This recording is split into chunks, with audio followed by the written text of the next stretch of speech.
नमस्कार, आदाब, बहुत बहुत स्वागत आप सभी का। आप देख रहे हैं खास कार्यक्रम नजर और नजरिया। मैं हूं आपके साथ बुशम फहद। हाल ही में जिस तरह के एक के बाद एक इंसिडेंट सामने आ रहे हैं, बयान सामने आ रहे हैं, वक्तव्य आ रहे हैं सरकार में बैठे लोगों और संवैधानिक पदों पर बैठे लोगों के, उससे कई तरह के सवाल खड़े हो रहे हैं। सवाल ये खड़ा हो रहा है कि क्या लोकतंत्र पर भीड़ तंत्र हावी होता हुआ नजर आ रहा है। सरकार को रोकने में नाकाम साबित होती हुई नजर आ रही है, बल्कि उसके मंत्री भी इसमें एक तरह की हिस्सेदारी निभाते हुए नजर आ रहे हैं।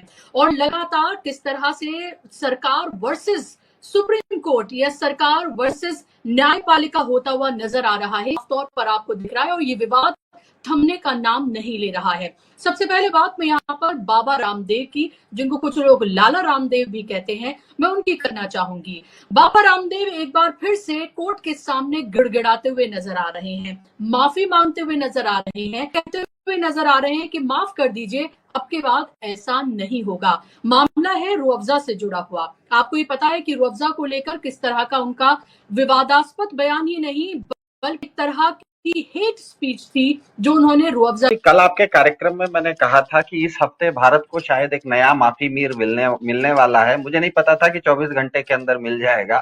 तो एक तो माफी वीर मिल गए हैं। तो ये तो हुआ ये है कि बाबा रामदेव जी कपालभाति करते करते कोर्ट से माफी तक की उनकी यात्रा हो गई। उनका योग यही रह गया है। उनका योग शुरू हुआ था कपालभाति से, खत्म हुआ है कोर्ट के माफी से। बस यही बात है। और सच सच पूछिए तो मैं आपके कार्यक्रम में आपने मुझे अंत में नहीं बुलाया। मैंने ही आपको रिक्वेस्ट किया था कि अंत में बुलाइए, क्योंकि मैं बीच में ना थोड़ा सा रिसर्च कर रहा था। मुझे क्योंकि इस चीज में एक आश्चर्य हो रहा है कि पिछले 15-20 दिनों से भारत के संवैधानिक पद के लोग एक के बाद एक जिस तरह से न्यायपालिका पर प्रश्न चिन्ह लगा रहे हैं। ये लोग जो भी प्रश्न चिन्ह लगा रहे हैं, ध्यान में रखिएगा, ये लोग कोई अनपढ़ नहीं है। ये लोग सभी संवैधानिक पद पर हैं। जैसे धनखड़ जी खुद वकील थे, निशिकांत दुबे जी 4-4 बार उन्होंने लोकसभा के सांसद रहे हुए हैं। तो ऐसा तो नहीं हो सकता कि ये लोग अनजाने में इस तरह का कर रहे हैं। इस तरह का एक, जिसको इंग्लिश में कहते हैं सस्टेन्ड अटैक अगर कोई कर रहा है तो इसके पीछे कुछ ना कुछ कारण होगा। क्योंकि गोल धरती है, सबको पता है। उसको एक बार अगर आप चपटा बोल दीजिए तो बाकी सारे लोग उसको गोल है सिद्ध करने में लग जाएंगे। ऐसा क्यों है? इसका मतलब ये है कि कहीं ना कहीं मुद्दे से भटकाने की कोशिश हो रही है। मुद्दे से भटकाने की कोशिश वो ऐसे लोग कर रहे हैं जो कि खुद जानते हैं कि ये चीज झूठ है। जैसे बाबा रामदेव जी के बारे में आप कुछ भी कहिए, भारत में 2011-12 में वो काफी सारे जन आंदोलन भी चलाए हुए हैं। तो बाबा रामदेव जी को तो पता है कि किस तरह की भाषा शालीन भाषा है, किस तरह की भाषा नहीं बोलनी चाहिए। ये जानते हुए भी उन्होंने इस तरह की भाषा का इस्तेमाल किया। भारत के उपराष्ट्रपति खुद संसद की शपथ लेते हैं, संसद में जाके संविधान की शपथ लेते हैं और संविधान के विपरीत बात करते हैं। बीजेपी के गोड्डा के सांसद खुद 4 बार के सांसद हैं, 4-4 बार उन्होंने संविधान की शपथ ली है, फिर भी वो संविधान और न्यायपालिका के खिलाफ बोलते हैं। ऐसा तो नहीं हो सकता कि ये अनजाने में बोल रहे हैं। इसके पीछे कुछ ना कुछ बिल्कुल स्पष्ट रूप से कोई एक साजिश दिख रही है मुझे। और ये साजिश में इस चीज को, क्योंकि इस विषय में मुझसे पहले जो एडवोकेट मिश्रा जी थे उन्होंने बहुत अच्छा से समझा दिया कि मैंने जैसे कहा था कि एक माफी वीर निकला है, मेरे ख्याल से इस हफ्ते के अंत तक एक और माफी वीर भी आ जाएंगे, 2 माफी वीर हो जाएंगे। क्योंकि बाबा रामदेव को पता लग गया है कि कुछ भी बोल दो और सुप्रीम कोर्ट के सामने माफी मांग लो, बात खत्म हो जाती है। तो क्योंकि ध्यान में रखना है कि जो भी ये लोग कर रहे हैं ये केवल और केवल बातें कर रहे हैं। भले बातें हमें मंजूर नहीं हो, बातें भले स्तर के नीचे की हो, बातें भले असंवैधानिक हो, लेकिन ये बातें कर रहे हैं। जब आप बात करते हैं, अभिव्यक्ति करते हैं, तो कई बार कोर्ट आपकी अभिव्यक्ति के सामने आप अगर माफी मांग लेंगे तो आपको छोड़ भी देंगे। तो इनका एक ये मोडस ऑपरेंडी है कि कुछ भी एक विवादास्पद बात बोल दो, धरती गोल है लेकिन बहुत जोर जोर से बोलना शुरू करो कि चपटी है, बाकी सारे लोग आके बैठ जाएंगे और सामने सिद्ध कर देंगे कि गोल है। जब बोल देंगे अच्छा अच्छा मुझसे गलती हो गई करके, लेकिन उतने देर तक तो आप सभी लोगों को इस चीज से भटका के रखा। तो यहां पर किसको भटकाया जा रहा है? क्योंकि कहीं मुझे यह लग रहा है कि भारत की न्यायपालिका को ओवरलोड करने की साजिश चल रही है। क्योंकि न्यायपालिका का काम होता है अन्याय जहां होता है वहां पर न्याय देना, लेकिन बीजेपी का इकोसिस्टम विवाद खड़ा कर देता है तो न्यायालय न्यायालय न रह के विवादालय बन जाता है।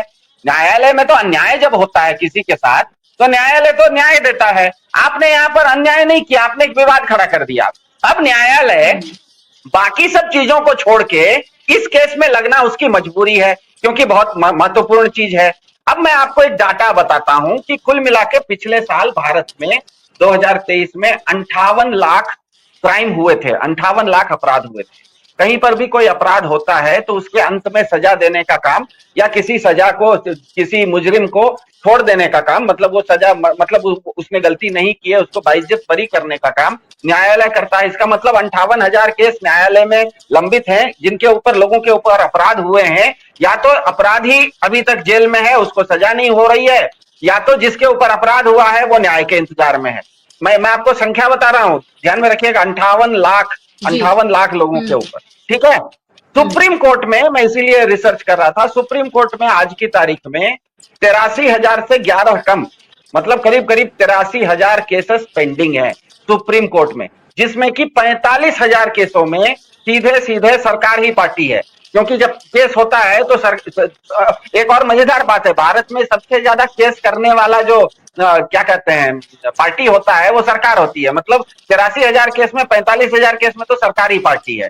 अब मुझे ये बताइए कि ये जब भी ये 83,000 केस में से जो 45,000 केस सरकार के ऊपर है, उसका जजमेंट आएगा, तो आधा जजमेंट अगर सरकार के पक्ष में भी गया तो 25,000 केसेस में तो सरकार के विपक्ष जजमेंट आने वाला है ना।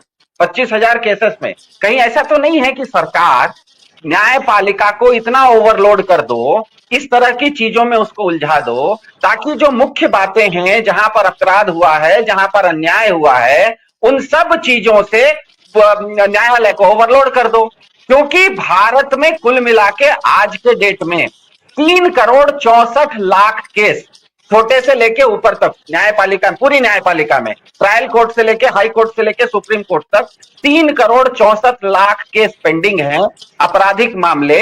और इस भारत में कुल मिला के केवल 21,000 जज हैं। मतलब एक जज के पास 1,650 केस का निर्णय करना है। अब मुझे बताइए, जिसके ऊपर इतना लोड है, उसके ऊपर एक धरती गोल नहीं है, चपटी है करके आप एक शगुफा छोड़ दीजिए, और वो इतना महत्वपूर्ण आदमी छोड़ दे कि आप मुख्य चीज छोड़ के बाकी सब काम छोड़ के इसमें लग जाइए।